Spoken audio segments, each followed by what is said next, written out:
அருட்பெருஞ்சோதி அருட்பெருஞ்சோதி தனிப்பெரும் கருணை அருட்பெருஞ்சோதி. எல்லா உயிர்களும் இன்புற்று வாழ்க, வள்ளல் மலரடி வாழ்க வாழ்க, கொல்லாவிரதம் குவளை எல்லாம் ஓங்குக, நல்லோர் நினைத்த நலம் பெறுக, நன்றி நினைத்த எல்லோரும் வாழ்க இசைந்து. உலக மக்களே, அறிவார்ந்த அன்பர்களே, ஆண்மைநேய ஒருமைப்பாடுடைய அன்பர்களே, வல்லப்பமான கல்லிய திருவிற்பாவில் 3ஆம் திருமுறையில் 3வது பதியத்தில் இருக்கின்ற பாடல்களுடைய விளக்கங்களை பார்த்து கொண்டிருக்கிறோம். இரங்கல் மாலை என்ற பதியத்தில் இருக்கின்ற 31 பாடல்களில் இதுவரை 24 பாடலுடைய விளக்கங்களை பார்த்திருக்கிறோம். 24 பாடலுடைய விளக்கங்களுடைய ஒரு சுருக்கம். வல்லப்பமானவர்கள் ஒரு தாயின் வழியாக இந்த மண்ணுலைக்கு வருவிக்க உற்று 9 ஆண்டுகள் வரையிலும் தான் யார் என்று தெரியாத நிலையில் இருந்து கொண்டிருக்கிறார். 9வது ஆண்டில் இறைவன் ஆட்கொண்ட பிறகு, இவர் இறைவன் யார் என்ற நிலையை தெரிந்த பிறகு திருவொற்றியூருக்கு இறைவனை பார்ப்பதற்காக செல்லுகிறார். அப்போ இறைவன் காட்சி கொடுத்தும் மறைந்து விடுகிறார். தெருவெளியே வரும்போது, பவனி வரும்போது மகனை பார்த்து திரும்பி பார்க்காமல் ஓடுகிறார். அதன் பிறகு நாரைகளையும் கிளிகளையும் தூதுவிட்டு இறைவனை எப்படியாவது சந்திக்க வேண்டும் என்ற நிலையில் இருக்கும்போது எந்த பலனும் கிட்டவில்லை. அதன் பிறகு தன்னுடைய மன வருத்தத்தை, மனநிலையை ஒரு தோழியிடம் சொல்வது போல தன்னை தலைவியாகவும் இறைவனை தலைவனாகவும் ஒருமுகப்படுத்தி ஒரு தோழியிடம் சொல்லுவது போல உலக மக்களுக்கு தெரிவிக்கிறார். அதைதான் இரங்கல் மாலை பாடலுடைய விளக்கங்களை பார்த்து கொண்டிருக்கிறோம். இன்று நாம் பார்க்க வேண்டிய பாடல் 25வது பாடல். பாடலை நன்றாக கவனியுங்கள். இந்த பாடலுடைய விளக்கத்தை பார்த்த பிறகு, அதன் பிறகு சுத்த சன்மார்க்கத்தை பெற்ற பிறகு இறைவனை எப்படி வர்ணிக்கிறார் என்பதையும், இறைவனிடம் எப்படியெல்லாம் அருளை பெற்றுக்கொண்டார் என்பதையும், அருட்பெருஞ்சோதி ஆண்டவருடைய நிலையை எப்படியெல்லாம் தெரிவிக்கிறார் என்பதையும் நாம் பார்த்து கொண்டிருக்கிறோம். சமயங்களும் மதங்களும் மார்க்கங்களும் சூழ்ந்திருந்த காலகட்டங்களில் இறைவன் யார் என்று தெரியாத நிலையில் சமயங்களையும் மதங்களையும் மார்க்கங்களையும் கொண்ட நெறிகளை பின்பற்றி கொண்டிருந்த நமது இறைவன் வல்லற்பமானவர்கள் சமரச சுத்த சன்மார்க்கத்தை பெற்ற பிறகு சமயங்களும் மதங்களும் மார்க்கங்களும் பொய், அது நிலையானதல்ல, மக்களுக்கு ஏற்றதல்ல என்ற நிலையை உணர்த்துவதற்காகத்தான் சமரச சுத்த சன்மார்க்கத்தை பெற்ற பிறகு உலக மக்களுக்கு தெரிவிக்கிறார். அதை ஒவ்வொரு பாடலின் மூலமாக நாம் பார்த்து கொண்டிருக்கிறோம். இப்போ இந்த பாடலுடைய பதவுரை, தெளிவுரை பார்த்த பிறகு 6ஆம் திருமுறையில் எப்படி இந்த விளக்கங்களை கூறுகிறார் என்பதை ஒப்பிட்டு பார்க்க போகிறோம். 25வது பாடல். கரும்பின் இனியார் கண்ணுதலார் கடிசேர் ஒற்றை காவலர். இறைவன் யார் என்று தெரியாத நிலையில் சமயங்களும் மதங்களும் மார்க்கங்களும் சூழ்ந்திருந்த காலகட்டங்களில் இறைவனை எப்படி வர்ணிக்கிறார், இறைவன் எங்கே இருக்கின்ற இறைவன் என்று சொல்லுகிறார், இறைவனை எப்படியெல்லாம் உருவப்படுத்துகிறார் என்பதை நீங்கள் கவனித்துக் கொண்டே வர வேண்டும்.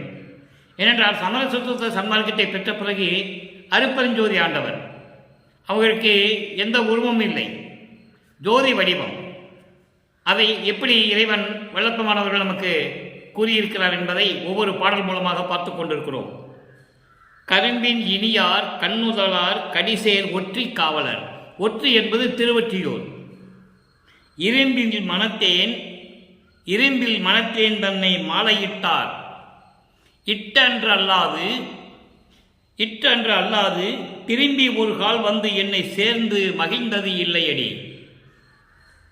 குறும்பை அணைய முளையாய் என் குறையை எவருக்கு கூறுவேனே. தோழியிடம் சொல்லுகிறார். உள்ளத்தை தோழியாக வர்ணனை செய்து தன்னை தலைவியாகவும் இறைவனை தலைவனாகவும் வர்ணனை செய்து இந்த பாடலை உலக மக்களுக்கு தெரிவிக்கிறார். அதான் இந்த பாடலுடைய கருத்து. இப்போ இதனுடைய பதவுரை பாருங்க. கரும்பில் இனியார், கரும்பு போன்று இனிமையானவர். இறைவன் கரும்பு போன்று இனிமையானவர். கண் நுதலார், நெற்றிக்கண் உடையவர். கண் நுதலார், நெற்றியிலே கண் உடையவர், நெற்றிக்கண் உடையவர். கடிசேர் ஒற்றி காவலர். கடிசேர் என்பது பூஞ்சோலைகளும் வயல்களும் நிறைந்து பூக்கள் நிறைந்து மனமோடு வீசிக்கொண்டிருக்கின்ற, மனம் வீசுகின்ற திருவொற்றியூரிலே இருக்கின்ற இறைவன் என்று சொல்லுகிறார். இரும்பின் மனத்தேந்தனை மாலையிட்டார். இரும்பு போன்று கடின மனம் கொண்ட என்னை மாலையிட்டார். தன்னை பெண்ணாக உருவப்படுத்தினால் மாலையிட்டார் என்று சொல்லுகிறார். ஆட்கொண்டார் என்று அர்த்தம். என்னை ஆட்கொண்டார் தவிர ஆட்கொண்டாரை தவிர வேறு எதுவுமே எனக்கு கொடுக்கவில்லை. இட்ட அன்று அல்லது என்னை மாலையிட்டதிலிருந்து அதிலிருந்து ஒரு நாள் கூட திரும்பி ஒரு நாள் கூட ஒரு தடவையாவது வந்து என்னை சேர்ந்து மகிழ்ந்தது இல்லையடி. தோழியிடம் சொல்லுகிறார். குறும்பை அணைய என்பது, குறும்பு என்பது தென்னங்கீற்று போன்று இளமையாக விளங்கிக் கொண்டிருக்கின்ற என் தோழியே, என் குறையை எவருக்கு கூறுவேனே? இந்த குறையை நான் யாரிடம் போய் சொல்லுவேன்? தந்தை மகனுக்கு அருள் கொடுக்கவில்லை என்றால் நான் இந்த குறையை யாரிடம் போய் சொல்லுவேன் என்று சொல்லி தோழியிடம் சொல்லுவது போல உலக மக்களுக்கு சொல்லுகிறார். இப்போ இந்த பாடலுடைய விளக்கம் பாருங்க, தெளிவுரை. கரும்பு போன்று இனிமையாக இருக்கின்ற இறைவன், பூஞ்சோலைகளால் மனம் வீசிக்கொண்டிருக்கின்ற திருவெற்றியூரை காத்துக் கொண்டிருக்கின்ற இறைவன் ஒற்றை காவலர் என்று சொல்லுகிறார். திருவெற்றியூரை காத்துக் கொண்டிருக்கின்ற இறைவன் நெற்றிக்கண் உடைய இறைவன். அவர் இரும்பு போன்று கடினமான மனது கொண்ட என்னை வந்து ஆட்கொண்டாரை தவிர எந்த விதமான பலனும் கொடுக்கவில்லை. அதன் பிறகு மீண்டும் வந்து ஒரு தடவையாவது வந்து என்னை சேர்ந்து மகிழ்ந்தது இல்லையடி. தோழியிடம் சொல்லுகிறார். அப்படிப்பட்ட பெண்ணே, இளம் பருவம் கொண்ட பெண்ணே, என் தோழியே, என் குறையை நான் யாரிடம் போய் சொல்லுவேன் என்று சொல்லி இந்த பாடலை அருளியிருக்கிறார்கள். இதனால் உலக மக்களுக்கு என்ன தெரிவிக்கிறார் என்றால், உலக மக்களே, அருப்பெருஞ்சோதி ஆண்டவரால் ஒரு தாயின் வழியாக இந்த மண்ணுலகை நான் வருவிக்க உற்று நான் யார் என்று தெரியாத நிலையில் இருந்த பொழுது 9வது ஆண்டிலே என்னை ஆட்கொண்டு என் மரத்தை நீக்கினார். நான் இறைவனை காணுவதற்காக திருவொற்றியூர் சென்றேன். என்னை திரும்பி பார்க்காமல் ஓடுகிறார். அவர் ஓட்டத்தை என்னால் பிடிக்க முடியவில்லை. அதன் பிறகு நாரையையும் கிளிகளையெல்லாம் தூது அனுப்பி பார்த்தேன். ஒரு பலனும் இல்லை. என்னை ஆட்கொண்டானை தவிர வேற எந்த அருளும் நான் பெறவில்லை. திரும்பி வந்து ஒரு தடவையாவது என்னை வந்து அவர் பார்க்கவில்லை. என்னோடு சேர்ந்து மகிழ்ந்து கொண்டதில்லை. தோழியே, உலக மக்களே, தோழியே என்பது உள்ளத்திடம் சொல்வதோடு உலக மக்களுக்கு சொல்லுகிறார். உலக மக்களே, நான் இந்த குறையை யாரிடம் போய் சொல்லுவேன்? என்னை படைத்த இறைவன், என் தந்தை மகனுக்கு அருளை கொடுக்காவிட்டால் நான் இந்த குறையை நான் யாரிடம் போய் சொல்லுவேன் உலக மக்களே என்று சொல்லி இந்த பாடலை நமக்கு அருளியிருக்கிறார்கள். உலக மக்களுக்கு சொல்லுவது போல தன்னை தலைவியாகவும் இறைவனை தலைவனாகவும் உருவகப்படுத்தி உள்ளத்தை தோழியாக உருவப்படுத்தி உள்ளத்திடம் சொல்லுவது போல உலக மக்களுக்கு தெரிவிக்கிறார். இப்ப இந்த பாடலில் கூறப்பட்ட 3 நிலைகள், அதாவது இனிமையானவர், கரும்பு போன்று இனிமையான இறைவன், நெற்றிக்கண் உடைய இறைவன், திருவொற்றியூரை காத்துக் கொண்டிருக்கின்ற இறைவன். இது ஒரு நிலையில் இந்த பாடலில் சொல்லியிருக்கிறார். அடுத்த ஒரு நிலை, கடின மனம் கொண்ட, இரும்பு போன்று கடின மனம் கொண்ட என்னை ஆட்கொண்டார். எந்த விதமான அருளையும் கொடுக்கவில்லை. திரும்பி ஒரு நாளாவது என்னிடம் வந்து மகிழ்ந்து இருந்ததில்லை. இந்த 3 நிலைகளை சொல்கிறார் இந்த பாடலிலே.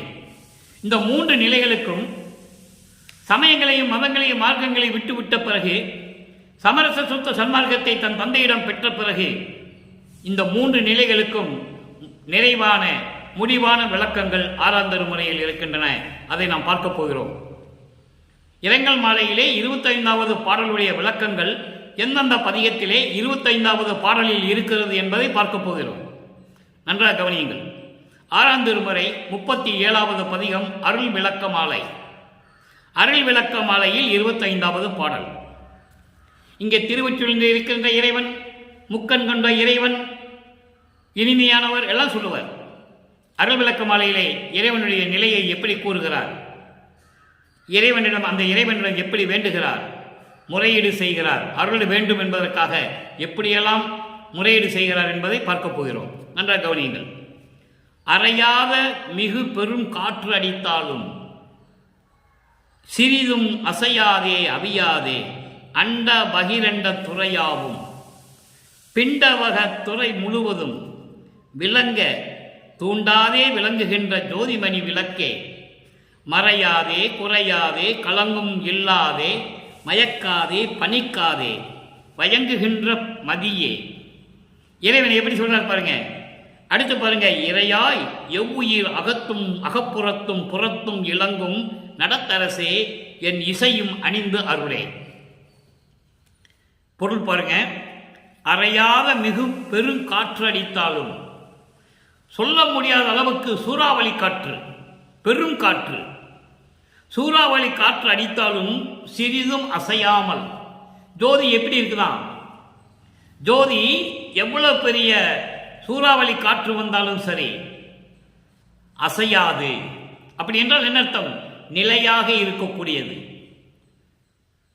இயற்கையின் அசைவுகளால், அதாவது இயற்கையின் அழிவுகளால் எந்த விதமான பாதிப்பும் இல்லாமல் அசையாமல் இருக்கின்ற ஒளி விளக்கு அருட்பெருஞ்சோதி. அதான் அசையாது, அவியாது. அவியாது என்றால் அணையாமல் இருப்பது, அழிந்து விடாமல் இருப்பது.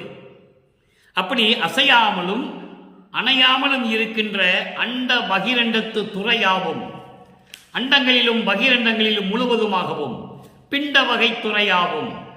பிண்ட வகை என்பது உயிரினங்களில் முழுவதுமாக விளங்க தூண்டாத விளங்குகின்ற, தூண்டாதே விளங்குகின்ற ஜோதிமணி விளக்கே. தூண்டாத விளக்கு என்பது, இப்போ நீங்கள் ஒரு விளக்கை பற்ற வச்சிங்கன்னு வச்சுக்கோங்க, திரி கரைய கரைய நீங்கள் தூண்டி விடணும். திரி கரைய கரைய ஒளி குறையும். ஒளி குறையும் போது நீங்கள் திரியை தூண்டி விடணும். அப்படி தூண்டாமல் இருக்கின்ற, நிலையாக இருக்கின்ற, அசையாமல் இருக்கின்ற, அழிவில்லாமல் இருக்கின்ற, விளங்கிக் கொண்டிருக்கின்ற ஜோதிமணி விளக்கே. ஜோதிமணி விளக்கே என்பது அருட்பெருஞ்சோதி. அருட்பெருஞ்சோதி ஆண்டவரே, மறைப்பு இல்லாமல், மறையாதே என்பது மறைப்பும் இல்லாமல், குறையாதே, எந்தவித குறையும் குற்றம் குறைகள் இல்லாமல், மறைப்பு இல்லாமல், குற்றம் குறையும் இல்லாமல், களங்கமும் இல்லாமல், மயக்கங்கள் இல்லாமல், துன்பம் இல்லாமல் விளங்குகின்ற மதியே. அப்படிப்பட்ட இறைவனே, இறையாய் கடவுளாக எவ்வுயிர்களுக்கும், எவ்வுயிர் அகத்தும் அகப்புறத்தும் புறத்தும். அகம் என்றால் ஆன்மா, அகப்புறம் என்றால் ஜீவன், புறம் என்றால் அந்த கரணங்கள், மனம், சித்தம், புத்தி, அகங்காரம். இவள் எல்லாவற்றிற்கும், எல்லா உயிர்களுக்கும் விளங்கிக் கொண்டிருக்கின்ற நடத்தரசே. நடத்தரசே என்பது அருட்பெருஞ்சோதி. நீங்கள் நடத்தரசன் சொல்லும்போது நடராஜன் சொல்லி நினைச்சிடக்கூடாது. பின்னால் ஒரு விளக்கம் இருக்கிறது அதுக்கு. நடராஜன் வேறு, நடராஜபதி வேறு, அருட்பெருஞ்சோதி வேறு, எல்லாம் ஒன்றும் சொல்லிடக்கூடாது. நேற்று அந்த விளக்கம் கொடுத்துருக்கிறேன், இன்னைக்கு அந்த விளக்கம் வருது. இறையாய் எவ்வுயிர் அகத்தும் புறத்தும் அகப்புறத்தும் இளங்கும் நடத்தரசே என் இசையும் அணிந்து அருளே. என் இசையும் என்பது நான் சொல்லுவது, நான் பாடுவது, நான் முறையிடுவது, நான் விண்ணப்பிப்பது, நான் வைத்த விண்ணப்பங்கள் எல்லாவற்றையும் ஏற்றுக்கொண்டு, அணிந்து என்பதை ஏற்றுக்கொண்டு எனக்கு அருள வேண்டும் என்று சொல்லுகிறார். அப்போ சமயங்களிலும் மதங்களிலும் மார்க்கங்களில் இருந்த நமது இறைவன் வல்லற்பமான அந்த நிலைக்கும், சமரச சுத்த சன்மார்க்கத்தை பெற்ற பிறந்த நிலைக்கும் வேறுபாடு உங்களுக்கு புரிந்து விட்டது. அங்கே ஈஸ்வர தத்துவத்தை கொண்டவர்கள், அவன் சிவபெருமான் என்று சொன்னாலும் சரி, நடராஜன் என்று சொன்னாலும் சரி, லிங்கேஸ்வரர் என்று சொன்னாலும் சரி, மதுரையிலே சொக்கநாதன் என்று சொன்னால் சரி, இவர்கள் எல்லாம் ஈஸ்வர தத்துவத்தை கொண்டவர்கள், கடவுளர்கள் அல்ல, ஈஸ்வர தத்துவத்தை கொண்டவர்கள் என்பதை வல்லற்பமான் தெளிவாக ஆறாம் திருமுறையிலே கூறியிருக்கிறார். ஈஸ்வர தத்துவம் என்பது பிந்து, நாதம், சதாக்கியம், சுத்த வித்தை, ஈஸ்வரம், இப்படி 5 தத்துவங்களை, இந்த ஈஸ்வர தத்துவங்களை கொண்டவர்கள். இவர்கள் பல ஈஸ்வரர்களாக உருவாகி இருக்கிறார்கள் என்பதை வெளிப்படையாகவே திருவருட்பாவையில் நமக்கு வல்லற்பமானவர்கள் அருளி இருக்கிறார்கள். இவர்கள் சிறிதளவு அருள் தத்துவத்தை கொண்டவர்கள். சிறுபிள்ளை விளையாட கூட்டம் என்று சொல்லுகிறார், விளையாட நின்ற சிறுபிள்ளை கூட்டம் என்று சொல்லுகிறார். ஆக ஈஸ்வர தத்துவத்தை உடைய ஈஸ்வரர்கள் வேறு, அருட்பெருஞ்சோதி வேறு. அதை நீங்கள் நல்லா புரிஞ்சுக்கணும். அப்படி எவ்வுயிர் அகத்தும் புறத்தும் இளங்கும் நடத்தரசே என் இசையும் அணிந்து ஏற்றருளே. அடுத்து ஒரு விளக்கம் பாருங்க. 43 இறை திருக்காட்சி. இறைவனுடைய திருக்காட்சி எப்படி இருந்தது? 25வது பாடல். யாரும் பார்க்க முடியாத இறைவன், இந்த பிரபஞ்சத்தில் யாருமே பார்க்க முடியாத இறைவன், அடியும் முடியும் பார்க்க முடியாத இறைவன், அப்படிப்பட்ட இறைவனை நான் கண்டுகொண்டேன் என்று சொல்லுகிறார் அது 25வது பாடல். மூன்றாம் திருமுறையில் இருக்கின்ற 25வது பாடலுக்கு இங்க ஒரு விளக்கம். இறைவன் எப்படி பார்த்தார் என்பதை தெளிவாக உலக மக்களுக்கு தெரிவிக்கிறார். நம்மளை எல்லாம் படைத்து காத்து கொண்டிருக்கின்ற அருப்பெருஞ்சோதி ஆண்டவராகிய நமது இறைவன் வல்லற்பமானவர்கள். மும்பையை எல்லாம் உடைய பேரரசை முழுதும் ஒருங்கு உணர்த்திய உணர்வை வெம்மையை தவிர்த்து இங்கு எனக்கு அருளமுதம் வியப்புற அளித்த மெய்விளவை செம்மையை எல்லாம் சித்தியையும், சித்து வேறு சித்தி வேறு. சித்து என்பது அழியக்கூடியது, அது குறிப்பிட்ட காலம் வரைக்கும் தான் இருக்கு சித்து விளையாட்டு. இது சித்தி, எல்லா சித்தியும் என்பால் சேர்ந்திட புரிந்த அருள் திறத்தை அம்மையை என் அப்பனை என் பேரன்பினை கண்டுகொண்டேனே என்று சொல்லுகிறார். அப்ப இறைவன் யாரும் பார்க்க முடியாத இறைவன். இந்த பிரபஞ்சத்திலே அருப்பெருஞ்சோதியை யாரும் பார்த்ததில்லை. ஈஸ்வர தத்துவத்தில் இருக்கின்ற சிவபெருமான் என்று சொல்லியிருக்கிறார்கள், லிங்கேஸ்வரன் என்று சொல்லியிருக்கிறார்கள், சொக்கநாதன் என்று சொல்லியிருக்கிறார்கள், தியாகராஜ பெருமான் என்று சொல்லியிருக்கிறார்கள். தவறில்லை, அது வேறு சமயங்களையும் மதங்களையும் மார்க்கங்களையும் சேர்ந்த பதத்தலைவர்கள். அருப்பெருஞ்சாண்டவிடம் சிறிதளவு அருளை பெற்றுக் கொண்டு வந்தவர்கள். அவர்கள் எல்லாம் காலமெல்லாம் ஒரு குறிப்பிட்ட காலம் வரைக்கும் தான், அதன் பிறகு செயல்படாது என்பதை வல்லற்பெருமான் திருவருட்பாவிலே தெளிவாக கூறியிருக்கிறார்கள் என்பதை நான் பதிவு செய்ய கடமைப்பட்டிருக்கிறேன். மும்பையை எல்லாம் உடைய பேரரசை. மும்பை என்பது இம்மை மறுமை ஒருமை. இம்மை மறுமை ஒருமை. உலகியல் இன்பம், விண்ணுலகில் இன்பம், ஒருமைப்பாடு இன்பம், பேரின்பம், இப்படி எல்லா இன்பங்களையும் உடைய பேரரசை அருப்பெருஞ்சோதியை முழுவதும் ஒருங்கு உணர்த்திய உணர்வை எனக்கு முழுவதும் ஒன்றாக காட்டிய, பிரிச்சு காட்டாமல் எல்லாவற்றையும் ஒட்டுமொத்தமாக ஒன்றுபட்டு எனக்கு காட்டிய உணர்வை அருப்பெருஞ்சோதி. உணர்வை என்பது அருப்பெருஞ்சோதியை. இறைவன் அப்படியெல்லாம் சொல்லுகிறார். உணர்வு என்று சொல்லுகிறார், மதி என்று சொல்லுகிறார், பேரரசு என்று சொல்லுகிறார். நீங்க நல்லா கவனிச்சுக்கணும். அப்படி முழுவதுமாக எல்லாவற்றையும் எனக்கு முழுமையாக ஒருமைப்பட, ஒன்றுபட, ஒருங்கே சேர்ந்து ஒரே நாளில் எனக்கு உணர்த்திய உணர்வை, அப்படிப்பட்ட அருப்பெருஞ்சோதியை வெம்மையை தவித்து இங்கு எனக்கு அருளமுதம் வியப்புற அளித்த மெய்விளவை. மெய்விளைவு என்று சொல்கிறார் இறைவனை. வெம்மையை தவித்து என்பது எல்லா கொடுமைகளையும், சமயங்களிலும் மதங்களிலும் மார்க்கங்களிலும் இருக்கின்ற நெறிகளுடைய துன்பங்களை எல்லாம் எனக்கு தவிர்த்து, துன்பங்களையும் துயரங்களை எல்லாம் தவிர்த்து, அப்படியெல்லாம் தவிர்த்து இந்த மண்ணுலகிலே, இங்கு என்பது இப்பொழுது இந்த மண்ணுலகிலே வருவிக்க உற்று எனக்கு அருளமுதம் வியப்புற. அருளமுதம் வியப்புற. யார் வியப்புற? விண்ணுலகத்தில் இருக்கின்ற அத்தனை பேரும் வியக்கும்படி, ஆச்சரியப்படும்படி. வியப்புற என்பது விண்ணுலகத்தில் இருக்கின்றவர்கள் யாரு? பதத்தலைவர்கள். இந்த பிரம்மன், திருமால், ருத்திரன். இந்த ருத்திரனுடைய தத்துவத்தை கொண்டவர்கள் தான் இவங்கெல்லாம் யாரு? சைவ சமயத்தை சேர்ந்தவர்கள். சமயங்களையும் மதங்களையும் மார்க்கங்களையும் உருவாக்கினது யார்? இந்த தத்துவத்தை கொண்டவர்கள். சைவ சமயத்தை உருவாக்கியது யார்? இந்த ஈஸ்வர தத்துவத்தை கொண்டவர்கள். வைஷ்ணவ சமயத்தை உருவாக்கியது யார்? திருமால், பிரம்மன், ருத்திரன். இவர்களெல்லாம் விஷ்ணு சமயத்தை சேர்ந்தவர்கள். அவர்கள் உருவாக்கினார்கள். இதெல்லாம் அருப்பெருஞ்சோதி ஆண்டவருக்கு பிடித்ததல்ல, விருப்பமானது அல்ல. அதனால்தான் சாதியும் மதமும் சமயமும் பொய்யென ஆதியில் உணர்த்திய அருப்பெருஞ்சோதி என்று சொல்லுவார் அகவலிலே. சாதியும் மதமும் சமயமும் காணா ஆதி அநாதையாம் அருப்பெருஞ்சோதி. இந்த சாதிக்கும் மதங்களுக்கும் சமயங்களுக்கும் மார்க்கங்களுக்கும் அருப்பெருஞ்சோதி ஆண்டவருக்கு சம்பந்தமே இல்லை. இவர்கள் ஒழுங்காக செயல்படுவார்கள் என்று சொல்லி உருவாக்கி நடமாட விட்டிருந்தார் அருளை கொடுத்து. அவங்க யாரும் சமயங்களும் மதங்களும் மார்க்கங்களும் எல்லாம் உருவாக்கி மக்களை அதில் வழிநடத்த வைத்து, மக்களை வழிபட செய்து, அதுக்கேற்ற ஆழங்களை அமைத்து எல்லாமே உருவாக்கி விட்டார்கள்.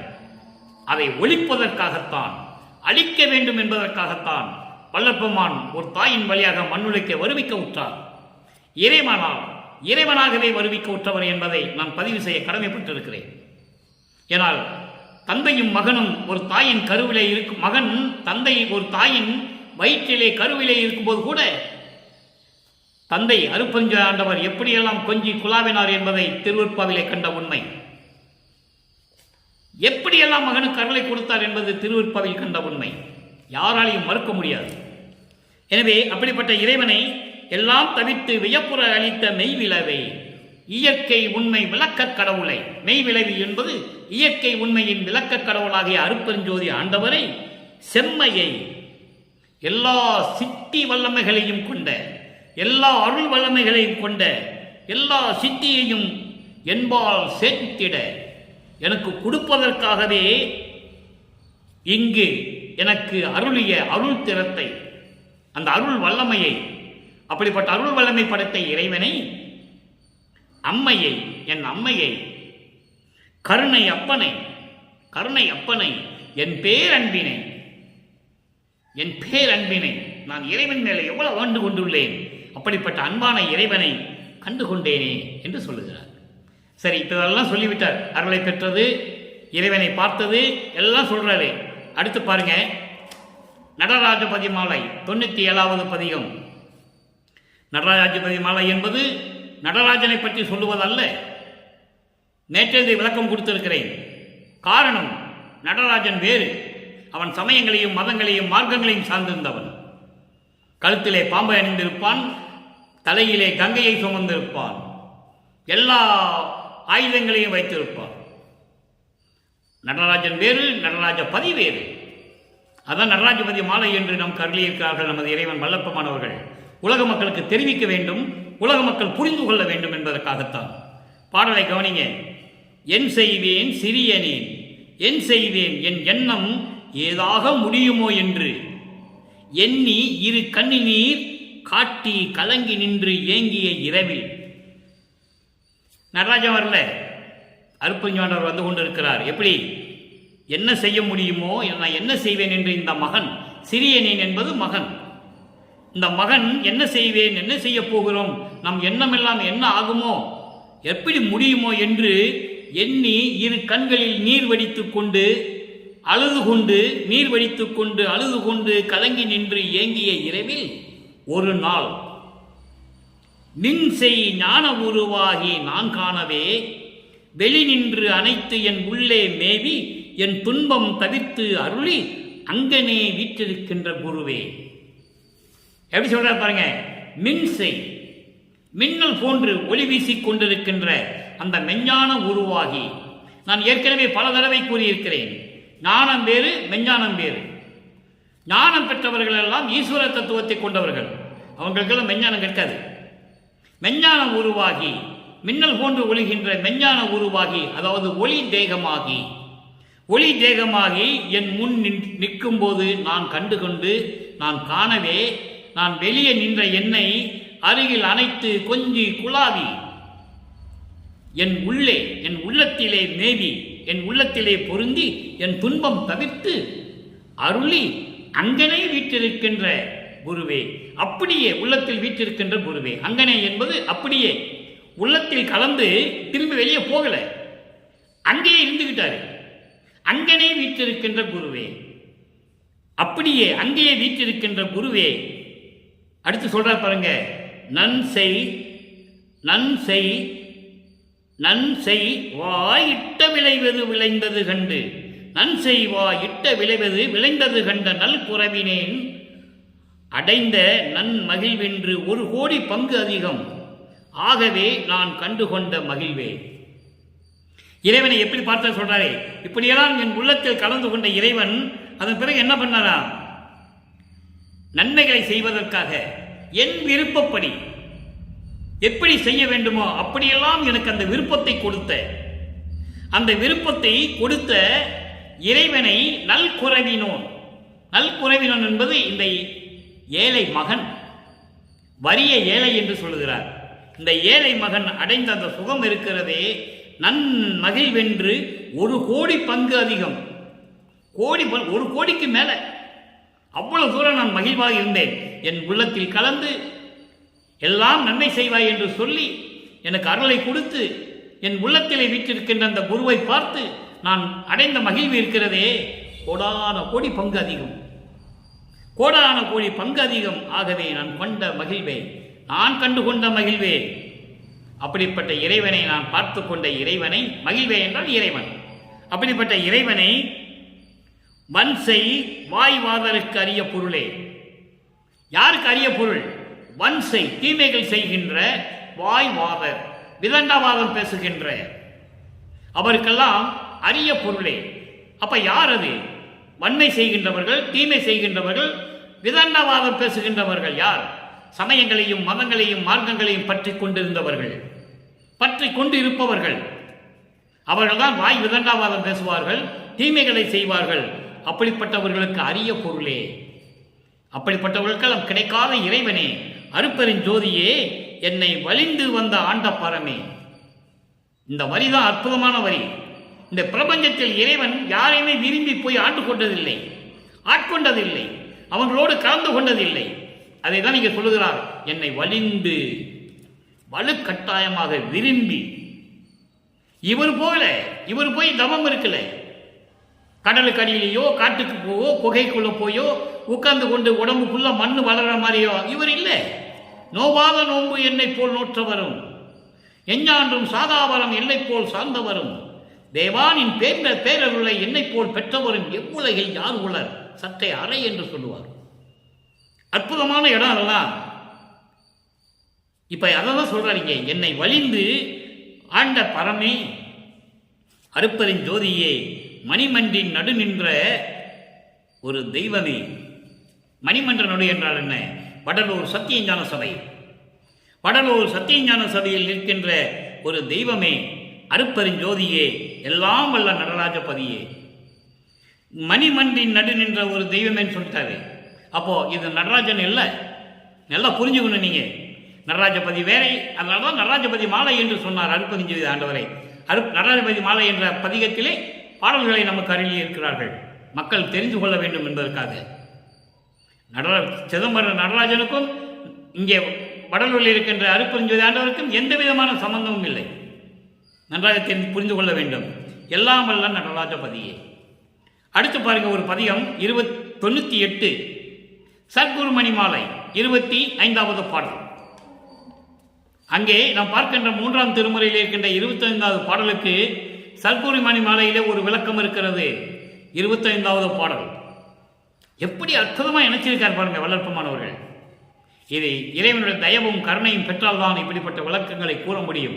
எங்கோ 3ஆம் பதிகத்தில் இருக்கின்ற பாடல்களுக்கு, 3ஆம் திருமுறையில் இருக்கின்ற பாடல்களுக்கு இங்கே விளக்கம் இருக்கிறது என்பதை இறைவனுடைய தயவும் கருணையும் பெற்றால்தான் சொல்ல முடியும். அந்த வகையில் நான் பேரின்பம் அடைகிறேன், பெரும் மகிழ்ச்சி அடைகிறேன். இந்த பிறவி பயனை அடைந்து விட்டேன் என்றே நான் கருதுகிறேன். இப்ப பாருங்க, சத்குரு மாலையில 25வது பாடல் என்ன சொல்றாரு பாருங்க. ஏகா அநேகா, ஏகா அநேகா என்று ஏத்திடும் மறைக்கே எட்டாத நிலையே, நான் எட்டிய மலையே, ஓகால மதங்களை முழுவதும் மாற்றி ஒரு நிலை ஆக்க என்று உரைத்தமை பரமே, ஈ காதல் உடையவருக்கு இருநிதி அளித்து இன்புற புரிகின்ற இயல்புடை இறையே, சாகாத வரம் தந்து. பிரபஞ்சத்தில் எந்த முனிவனும் எந்த ரிஷியும் சொன்னதில்லை நான் சாகாவரம் பெற்றவன் என்று யாருமே சொன்னதில்லை. பிரம்மன், திருமால், ருத்திரன், ஈஸ்வரன் யாராக இருந்தாலும் சரி, எல்லாருக்குமே இறப்பு உண்டு. சாகாவரம் தந்து இங்கு என்னை காத்த அரசே, தனி நடராஜன். எப்படி சொல்றார் பாருங்க, தனி நடராஜன், தனி நடராஜன் என் சத்குரு மணியே. அப்போ இந்த பாடலை விளக்கம் பாருங்க. ஏகா அநேகா என்று ஏத்திடும் மறைக்கே எட்டாத நிலையே. இறைவன் ஒருவனே, ஒருவனாகவும் பலவேறு உருவங்களாகவும் பல நிலைகளிலும் இருக்கின்ற இறைவனாகவும் இருக்கின்ற இறைவனே என்று வணங்கக்கூடிய வேதங்களுக்கு கூட எட்டாத இறைவன். அப்படிப்பட்ட நிலையில் இருக்கின்றவன். அந்த நிலைக்கு யாருமே போனதில்லை. வேதங்களும் போனதில்லை, பத தலைவர்களும் போனதில்லை, எந்த ஈஸ்வரனும் போனதில்லை, எந்த திருமாலும் பிரம்மனும் போனதில்லை. அதான் எட்டாத நிலை, 16வது நிலை. சரியை கிரியை யோக ஞானம், ஞானத்தில் ஞானம், அதான் 16வது நிலை. இப்போ நம்ம பேசக்கூடிய இந்த நடராஜன், ஈஸ்வரன், லிங்கேஸ்வரன், திருமாலு, பிரம்மனு, ருத்திரன், இவங்கெல்லாம் 12 நிலைகளுக்குள்ளே இருந்தவர்கள். சரியை, கிரியை, யோகம், முன்னாங்க 12. அதோடு சரி அவங்க நிலைகள். திருவிருப்பாவில் அவ்வளவு அற்புதங்கள் இருக்கின்றது நண்பர்களே. யாரும் மக்களுக்கு சொல்லவில்லை. வல்லப்பமானவர்கள் இறைவனாகவே இறைவனால் வருவிக்க உற்று 200 ஆண்டுகளாகியும் இந்த நிலையை மக்களிடம் யாரும் சொல்லவில்லையே. அதுதானே வேதனையான விஷயம். அப்போ அப்படிப்பட்ட இருக்கின்ற இறைவன், எட்டாத நிலையில் இருக்கின்ற இறைவன், நான் எட்டிய மலையே, நான் எல்லா நிலைகளையும் கடந்து சரியை, யோகம், கிரியை, ஞானம் என்ற எல்லா நிலைகளையும் கடந்து 16வது நிலையான அந்த நிலையில் நான் இருந்து கொண்டிருக்கிறேன். தத்துவங்களை கடந்து விட்டேன், அண்டங்களையும் கடந்து விட்டேன், ஏம சித்தியை பெற்றுக்கொண்டேன். சாகா கல்வியை இந்த பிரபஞ்சத்திலே கற்றவன் நான் ஒருவன் தான், கடவுள் நிலை அறிந்த அம்மையமானவனும் நான் ஒருவன் தான் என்று நமது இறைவன் வல்லற்பமான் தெளிவாக கூறியிருக்கிறார்கள். வல்லப்பமான இறைவன் என்றுதான் சொல்ல வேண்டும். 5 தொழிலையும் செய்து கொண்டு நம்மளை எல்லாம் படைத்து காத்துக்கொண்டு இந்த பிரபஞ்சத்தை இயக்கிக் கொண்டிருக்கின்ற இறைவன் யார்? அருட்பெருஞ்சோதி ஆண்டவராகிய வள்ளல் பெருமான் என்பதை நீங்கள் புரிந்து கொள்ள வேண்டும். அப்படிப்பட்ட நிலையில் இருக்கின்ற இறைவன், நான் எட்டிய மலையே, ஓகால மதங்களை முழுவதும் மாற்றி. ஓகால மதங்கள் என்ன? ஓகால மதங்கள்னா இழிவான மதங்கள், இழிவு நிலைகளை கொண்டது. அப்படிப்பட்ட மதங்களும் மார்க்கங்களையும் சமயங்களையும் முழுவதுமாக மாற்றி ஒரு நிலையாக்க சமரச சுத்த சன்மார்க்க நிலையை ஆக்குவதற்காக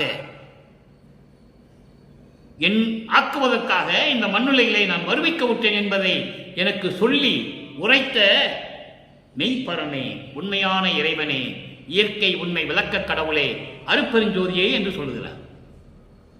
எப்படி? இதனால்தானே என்னை வருவிக்க விட்டாய் சொல்றாருல்ல.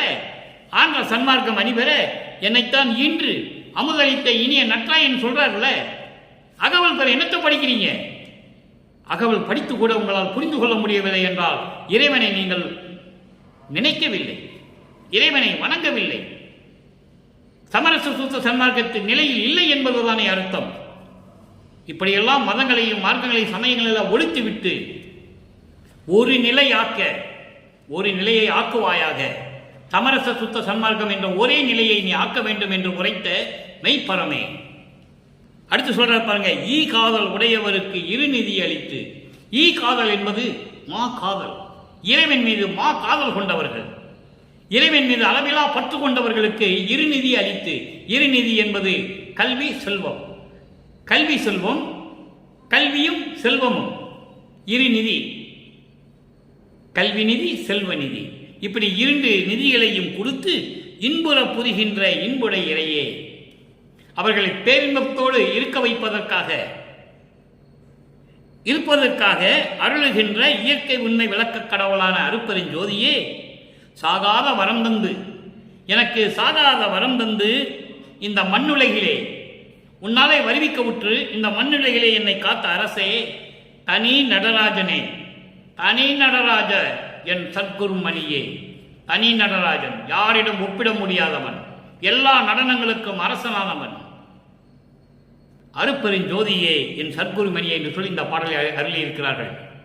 இறுதியாக ஒரே ஒரு விளக்கம் நண்பர்களே. இந்த விளக்கத்திலே ஒவ்வொரு யுகத்திலேயும் நான் இருந்தேன் என்பதை விளக்கி கூறுகிறார். உலக மக்களுக்கு தெரியப்படுத்துவதற்காக, உலக மக்கள் இந்த உண்மையை உணர வேண்டும் என்பதற்காக ஒரு பாடலிலே நமக்கு அருளியிருக்கிறார்கள். 112வது பதிகம் மெய்யறல் வியப்பு, அங்கே 85வது பாடல். இங்கே 25வது பாடலுக்கு ஒரு நிலைக்கு 3ஆம் திருமுறையில் இருக்கின்ற பாடலுக்கு மெய்யருள் வியப்பு 85வது பாடலிலே ஒரு விளக்கம் தருகிறார். நம்மளை எல்லாம் படைத்து காத்து கொண்டிருக்கின்ற அருட்பெருஞ்சோதி ஆண்டவராகிய நமது இறைவன் வல்லற்பமானவர்கள். பாடலை பாருங்க. சற்றும் வருந்த பாராது, சற்றும் வருந்த பாராது என்னை தாங்கும் நேயனே, தான் நான் என்று பிரித்ததற்கு அரிய தரத்து நேயனே, முற்றும் தனதை எனக்கு கொடுத்து முயங்கும் நேயனே, முன்னே, நல்லா கவனிக்கணும், முன்னே நான் செய்த தவத்தால் எனக்குள் முளைத்த நேயனே. 4 வரிதான். பிரபஞ்சத்தின் உண்மை அத்தனை அங்கு இருக்கு. எப்படி இறைவன், யார் இறைவன், இவர் எதற்காக ஆட்கொள்ளப்பட்டார், எப்படியெல்லாம் மகனுக்கு அருளை கொடுத்தார், மகன் எந்தெந்த யுகத்தில் இருந்தார், ஊழிதோறும் ஊழி உளப்புறாது ஓங்கி வாழி என்று எனக்கு வைத்த நன்னிதியே. இது அகவல். ஊழிதோறும் ஊழி என்பது யுகம். ஒவ்வொரு யுகத்திலும் அழிவில்லாமல் இருந்து கொண்டு நீ வாழ்வாயாக என்று எனக்கு அருளிய இறைவனே. அப்போ ஒவ்வொரு யுகத்திலும் அவர் இருந்திருக்கிறார். கலியுகத்தினுடைய இறுதி கட்டத்தில் தான் அருட்பெருஞ்சாண்டவர் தன் மகனை இங்கே மண்ணுலகுக்கு அனுப்புகிறார். ஒரு தாயின் வழியாக அனுப்புகிறார். காரணம், அருட்பெருஞ்சோதி ஆண்டவர் நினைத்திருந்தால் தன்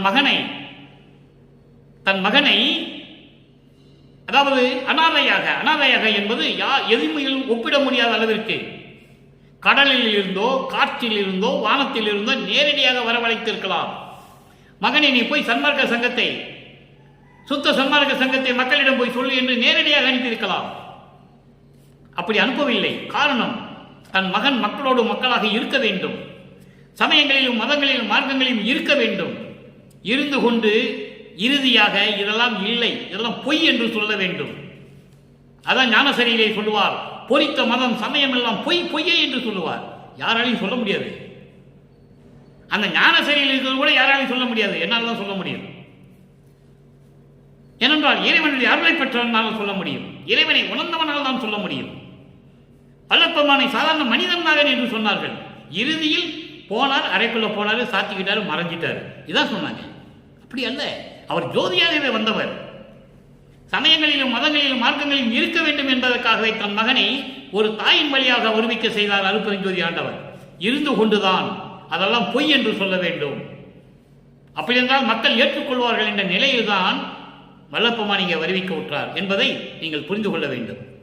அப்படி சற்றும் வருத்தம் பாராது, எந்த விதமான வருத்தமும் இல்லாமல், சலிப்புத்தன்மை இல்லாமல் என்னை தாங்கும் நேயனே. நேயன் என்றால் தலைவன் என்று சொல்லலாம், அன்பானவன் என்று சொல்லலாம், நண்பன் என்று சொல்லலாம், காதலன் என்று சொல்லலாம். எப்படி வேணால் நீ சொல்லிக்கலாம். அவ்வளவு அற்புதமான வரி அது நேயன் என்பது. அப்படிப்பட்ட நேயனே, நான் தான் என்று பிரிக்க முடியாத அளவிற்கு, தானும் நானும் என்ற பிரிக்க முடியாத அளவிற்கு இருக்கின்ற தரத்தில் இருக்கின்ற அருள் தரத்தில் அருள் தகுதியோடு இருக்கின்ற எனது நண்பனே, எனது இறைவனே, அருட்பெருஞ்சோதியே, தான் நான் என்று பிரிக்க முடியாத அளவிற்கு ஒப்பற்ற நிலையில் இதை இன்னொரு பாடலில் சொல்லுவார். அன்பர்களே, நான் தானானான், தான் நானானான், நானும் தானும் ஆனோம், தேனானான், உள்ளம் முழுவதும் தித்தித்து நிற்கின்றான். அவ்வளவு அருமையா சொல்லுவார் ஆறாம் திருமுறையிலே. அப்போ அந்த அளவுக்கு நான் என்று பிரிக்க முடியாத அளவிற்கு இருக்கின்ற எனது இறைவனே. அப்ப என்ன அர்த்தம்? ரெண்டு பேரும் ஒன்னாயிட்டோம். நாங்க ரெண்டு பேரும் ஒண்ணுதான் சொல்றேன். நானும் எங்க அப்பனும் அருட்பெருஞ்சாண்டவர் ஒண்ணுதான். அதனால்தான் நான் தான் என்று பிரிப்பதற்கு அறியாத நிலையில் இருக்கின்ற இறைவனே, முற்றும் தனதை எனக்கு கொடுத்து முயங்கும் நேயனே. முற்றும் தனக்கு தன்னிடம் இருந்த அருட்பெருஞ்சோதி ஆண்டவரிடம் இருந்த உன்னிடம் இருந்த எல்லா அருள் வல்லமைகளையும் முழுவதுமாக எனக்கு கொடுத்து முயங்கும் நேயனே, என்னை கலந்து கொண்டு விளங்கிக் கொண்டிருக்கின்ற, என்னோடு இரண்டரை கலந்து கொண்டு விளங்கிக் கொண்டிருக்கின்ற அருட்பெருஞ்சோதியே, முன்னே நான் செய்த தவத்தால், முன்னே என்பது ஏற்கனவே கடந்த யுகங்களில் திரேத யுகம், துவார யுகம், கலியுகம், இந்த 4 யுகங்களிலும் நான் செய்த தவம் என்று சொல்லுகிறார். அப்போ ஒவ்வொரு யுகத்திலும் அவர் இருந்திருக்கிறார். அதை நீங்கள் புரிந்து கொள்ள வேண்டும். ஒவ்வொரு யுகத்திலும் இருந்திருக்கிறார். ஆறாம் திருமலை சொல்லுவார், ஊழிது ஒரு ஊழி உளவினும் உளப்பராது அழியாத உடம்பை அளித்தனன் என்று சொல்லுவார்.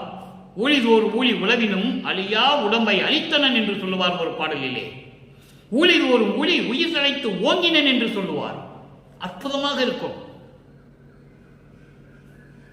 அப்படிப்பட்ட நிலையில் இருக்கின்றவர் வளர்ப்புமானவர்கள். அதான் முன்னே நான் செய்த தவத்தால், கலியுகம், அதாவது கிரேதயுகம், திரேதயுகம், துவாரயுகம், கலியுகம், 4 யுகங்களிலும் நான் செய்த தவத்தால் எனக்குள் முளைத்த நேயனே, எனக்குள் தோன்றிய நேயனே, எனக்குள் கலந்து கொண்ட நேயனே, இப்படியெல்லாம் இறைவனை சொல்லுகிறார். ஆக அன்பர்களே, இன்று நாம் பார்த்த பாடலுடைய விளக்கம் உங்களுக்கு புரிந்திருக்கும் என்று நான் கருதுகிறேன். இரங்கல் மாலை 25வது பாடலுடைய விளக்கம்.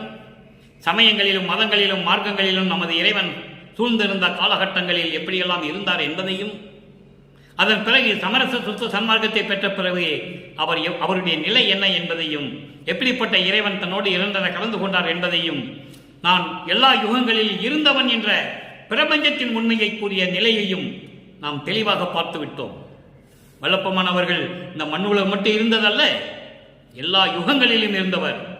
யாரும் எந்த யுகத்திலும் இல்லை, வல்லப்பமானை தவிர எந்த முனிவரும் எந்த ரிஷியும் இல்லை. குறிப்பிட்ட யுகங்களில் தான் இருந்திருப்பார்கள். குறிப்பிட்ட யுகங்களில் இருந்திருப்பார்கள், இறந்திருப்பார்கள், மீண்டும் வந்திருப்பார்கள் அடுத்த யுகத்திற்கு. ஆனால் வல்லப்பமான் அப்படி அல்ல, மரணமில்லா பெருவாழ்வில் இருந்து கொண்டிருக்கின்றவர். இங்க வந்துதான் அவர் மரணமில்லா பெருவாழ்வை அடையவில்லை என்பதை நான் இங்கே பதிவு செய்ய கடமைப்பட்டிருக்கிறேன். மண்ணுலகத்தில் வந்ததும் எல்லாம் அவர் பெறணும் அவசியம் இல்லை. ஏற்கனவே அவர் எல்லாமே பெற்றவர். அதை நீங்கள் புரிந்து கொள்ள வேண்டும். எனவே நண்பர்களே, நேரம் கடந்து கொண்டிருக்கிறது. அப்படிப்பட்ட இறைவனை நீங்களும் வணங்கி இறைவனுடைய அருட்பெருஞ்சோதி ஆண்டவருடைய அருளையும் பெருளையும் எல்லாம் பெற்று நோயற்ற வாழ்வில் நீங்கள் வாழ்வாங்க வாழ வேண்டும் என்று இறைவனுடைய தயவாலையும் கருணையாலையும் வாழ்த்தி இந்த வள்ளலார் ஒளியன் விடைபெறுகிறேன். நன்றி, வணக்கம். மீண்டும் நாளை சந்திப்போம். அருட்பெருஞ்சோதி அருட்பெருஞ்சோதி, தனிப்பெரும் கருணை அருட்பெருஞ்சோதி.